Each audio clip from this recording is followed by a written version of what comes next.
guys, welcome back to Bible Fun with It Ends. Today we're studying Psalms chapter 46 and 47. Let's jump right in. In Psalm 46, we're praising God for being our fortress, our safe place to go when we feel scared or when we're in trouble. And in Psalm 47, we're celebrating that God is king over all of the earth. Both of these Psalms covered things in my takeaway, so I'm going to share more in a second. But first, let's hear from these guys. Jax, yeah. Oh, I'll talk plenty in a second. Jax, what was your takeaway? My takeaway was in Psalm 46, and it says, "Therefore we will not be afraid, though the earth trembles and the mountains topple into the depths of the sea, though its waters roar and foams, and the mountains quake with its turmoil." I like that because it shows all these things we consider great, all those things are changing.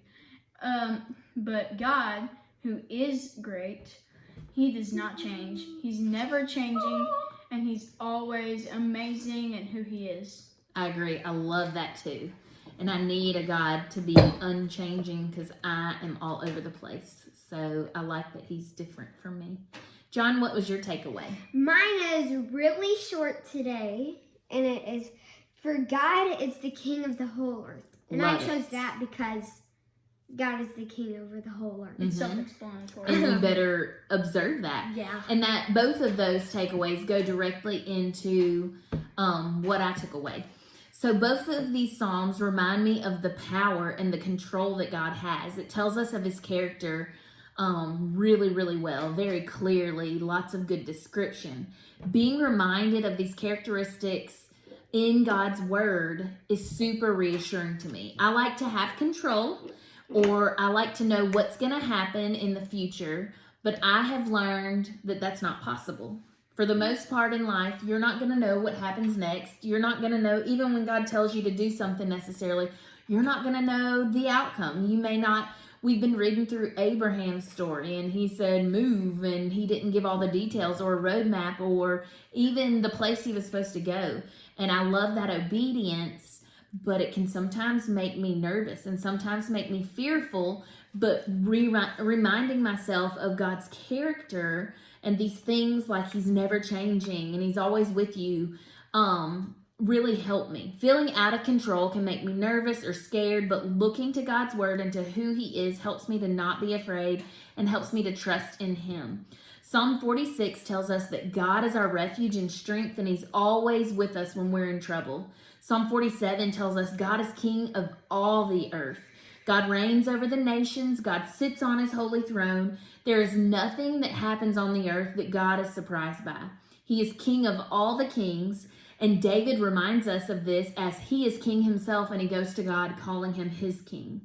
My favorite part of both of these Psalms today is chapter 46, verse 10, and it says, "Be still and know that I am God.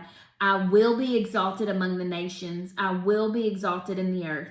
No matter what's going on in our lives, no matter what's going on in the world around us, no matter how bad things may get, we know that God is still in control. We know that God will be exalted in the nations and in the earth. His Word just told us that. So that's something great that I can stand on, remind myself of. And David and this psalm remind us that the next time that we're tempted to worry or fear or want control of things in life, all we need to do is be still and remember or remind ourselves, remember preaching the gospel to ourselves, that God is God, and everything around us, everything on earth bows down to God, no matter what. So our questions today, do you take time each day to be still and know that God is God? If you don't, or if you do, maybe discuss it as a family and plan out a time or times, lots of small amounts of time, one big amount of time, whatever works best for your family. Plan out that time throughout your day for when you can pause and put that into practice. All right, friends, thank you for joining us today. This is our last day in the Psalms for this month, and we're sad, but we're excited to go on to Genesis and see what God has for us. Talk to y'all later. Bye.